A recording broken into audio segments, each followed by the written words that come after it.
Did you know 63% of banking and financial service professionals in the UK consider embedded finance to be a good commercial opportunity? And bankers are not just thinking about embedded finance, they're taking action. A similar proportion, 2/3 of UK banking and finance professionals, say their firm is already active in embedded finance research and development. Is your financial institution one of those taking action? Or perhaps your firm is hanging back? In this video, we'll share Weavr's view on what the embedded finance opportunity is for banks, tips on how to make a commercial success of it, and why you and your team should be acting now, not waiting till later. Going through this transformation in the past few decades, going from branch to telephone banking, from telephone banking to the web, from the web to mobile. And those have all been vastly different ways of delivering financial services. But in each case, the bank had end-to-end control of the customer experience and all of the controls around who the customer is, whether they want to take the customer on, how the customer is served.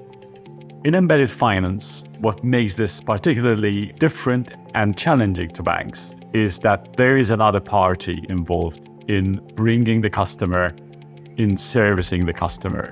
And that is the embedder. That's maybe a software business, it may be a digital application, or even a digital platform that is somehow involved in getting the customers to the bank and also onboarding them and ultimately serving them. For banks to build the entire platform they need to safely and quickly deploy embedded finance products, it's going to take them 3, 4, 5 years, maybe even longer.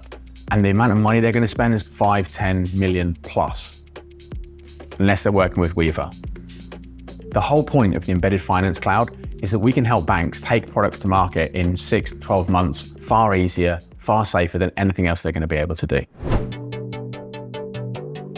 Banks should be interested in embedded finance for 3 very important reasons. First, the market. The banks want to be where their customers want to be. So if customers are having expectations that they're going to consume financial services through third-party applications, for instance, within a taxi hailing app or within an accounting package or an application to find the best holiday, that's where banks will need to be. And what's interesting in embedded finance is that it's not just a matter of redirecting where financial services are going to be distributed from. These opportunities for selling financial services will also increase the consumption of financial services. So there will be some financial services that would not otherwise be sought for and consumed by customers if they were not made available in context of buying a holiday or getting your house or looking for the education that you need for your career. The second reason why embedded finance is of interest to banks is that the economics are far more attractive. Acquiring customers is very expensive for banks in a marketplace that's very noisy with offerings of financial services, mostly samey kind of financial services.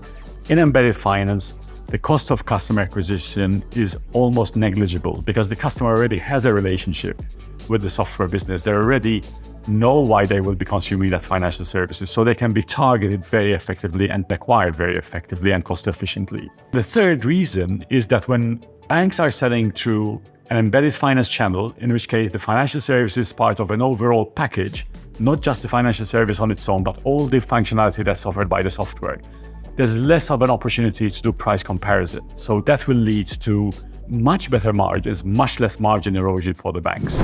So as the CEO of a bank, why should you care about embedded finance? To state the obvious, banks make money from selling financial services to their customers. You have to go where your customers are.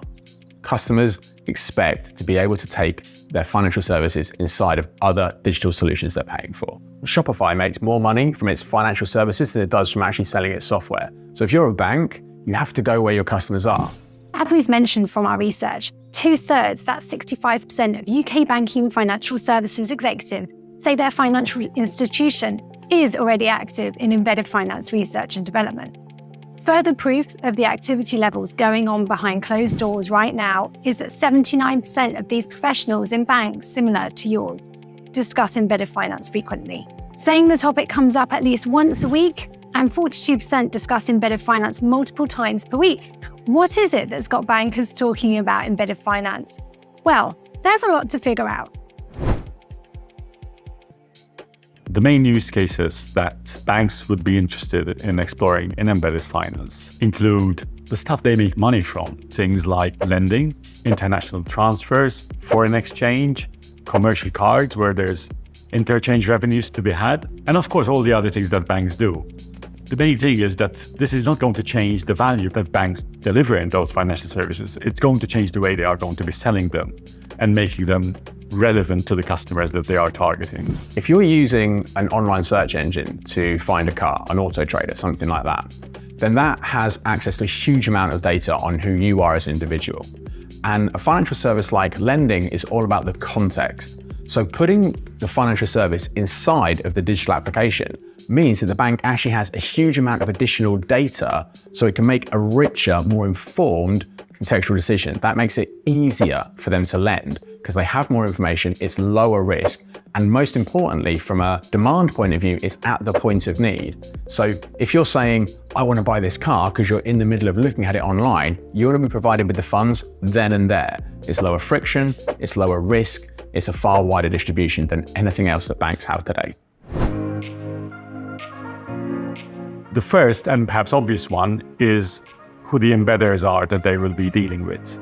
And the better the embedder's brand, the more of a good fit between the embedder's brand and the use case that the embedder is delivering, and the bank's own financial services that they want to distribute and sell, the more successful the partnership is going to be. But even once they find the right embedders, banks still have a need for partnerships to actually make it happen and make it work. And those partnerships will most often be helping the bank take their current systems for delivering financial services, their systems for underwriting, their systems for payment processing, their systems for core banking, and turning those systems into components of the solutions and the financial services that are going to be embedded into the embedder.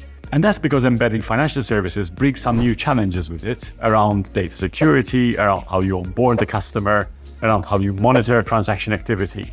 And those capabilities are not capabilities that banks would typically have in their core banking stack. And so they need to partner to find a range of capabilities that will help them realize and be successful in their embedded finance strategy. It's very easy to get caught in innovation for innovation's sake. There's the latest buzzword. To be really successful, innovation folks need to start from the use cases, from the point of need, and work backwards to see what the bank could deliver. So if you are booking a holiday, you're probably going to need insurance, you're probably going to need foreign exchange. Work backwards from that and create the products that you need to sell to those embedders. The second is to understand what the embedder brings beyond the relationship with the customer. Often these embedded applications have features that fit very well in the provision of financial services. An example might be an ERP system that helps you manage your suppliers. Well, having that data and having the controls in place means that they're a perfect setting to sell working capital loans, for instance, to be able to finance the payments to those suppliers. So taking advantage of all the data and the controls that the embedder brings, in addition to the relationship that the embedder brings with the customer, are all the ingredients that innovation people should look at. Doesn't it seem like embedded finance is an impossible task for banks when you think about the amount of time and money and effort that they're going to have to deploy? I've sold technology solutions into banks for the last 10 years of my career. It's true to say that they take a huge amount of time, huge amount of effort, and a huge amount of expertise. The whole point about Weavr is that actually, if you're a bank, you don't have to wait the next 5 years in order to build your platform in order to safely, quickly, and profitably distribute embedded finance products. The whole point about the Weavr Embedded Finance Cloud is that we've got all of the controls, all of the pre-built integrations, everything you need to be able to have a profitable, fast, and easy to manage embedded finance solution. So Weavr has a very distinctive position on embedded finance generally. And it's characterized by moving away from banking APIs into centering around the financial products that are designed to be embeddable. And financial products aren't just pieces of functionality. They have an intent. They have an expected customer. They have an expected need that the customer has. They have an expected price point. They have an expected eligibility criteria for who can use that product. And so Weavr's take is that for embedded finance to be successfully deployed by banks, banks need to think about financial products that are embeddable by design, rather than the raw components of banking capabilities that are put out there for other people to design those products. Embeddable financial products are banking products that have capabilities within them that are designed to be offered and delivered through somebody else's application. This creates a whole bunch of very specific challenges to banks. How do you do onboarding of the customer through a third-party application? So an embeddable financial product needs to solve for that problem. How do you ensure data security when you are delivering, say, card data to the customer, but you're delivering that card data through a third-party application? How do you solve for data security in that case? How do you charge for that product? The embedder, the software business, might already be charging for their own services. Do you charge separately? Does the customer get a single view of what they're being charged against the value that they're getting? So there are some very specific challenges around creating products that are designed to be embeddable. The whole point about products that are embeddable by design are that they are built into the application that they are serving the financial service through. This means that they have more information, they're in a better position to be able to control what the customer can actually do. So the problem of banking as a service, the problem of embedded finance without Weavr, without products that are embeddable by design, is that they don't have these controls. And that's what makes compliance people worried. The problem with BaaS, with banking as a service, is that the model has so few controls. What you're doing is you're outsourcing all of the controls to an online platform. You're saying to the software provider, to the application, okay, fine, you can give the financial services to your customer. Your brand, put it all in the front, you manage it, you control it. But if you think about it, what that outsourcing really means is it's saying there is no control because I'm not doing it, I'm letting someone else doing it. As a regulated institution, you can't trust someone else to just do what they say they're going to. You have to be in control. So Weavr's embedded finance cloud is the solution to the banking as a service problem. Banking as a service, you are literally not in control as a bank. The whole point of the embedded finance cloud, the whole point of delivering products that are embeddable by design is that they have all of the controls built into the solution. What do all of these controls really boil down to? Risk and compliance is all about context. Are you going to lend £100,000 to someone who earns £50,000? Or are you going to lend £100,000 to someone who earns £10,000? The context of the earnings is different as to whether or how much you're going to lend them. By the same token, what do they want to spend it on? Do you want to spend it on going on holiday, or do you want to spend it on house extension? The whole point is context. Products that are embeddable by design allow us to create controls that are relevant for the context. We have more data about exactly what it is the person wants to do or the company wants to do, and this means that we can take a better decision.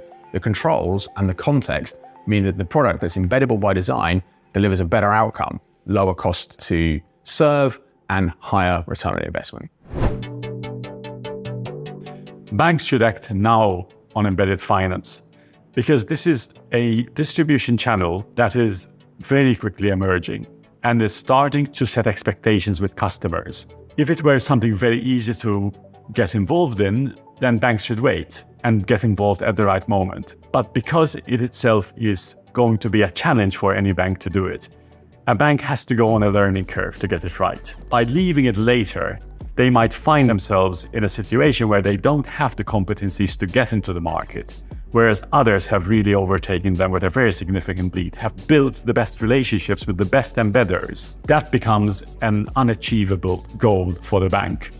By playing now, they are going to have the early experiments, have the early learning that they need in order to have success in a major distribution channel that is very rapidly emerging.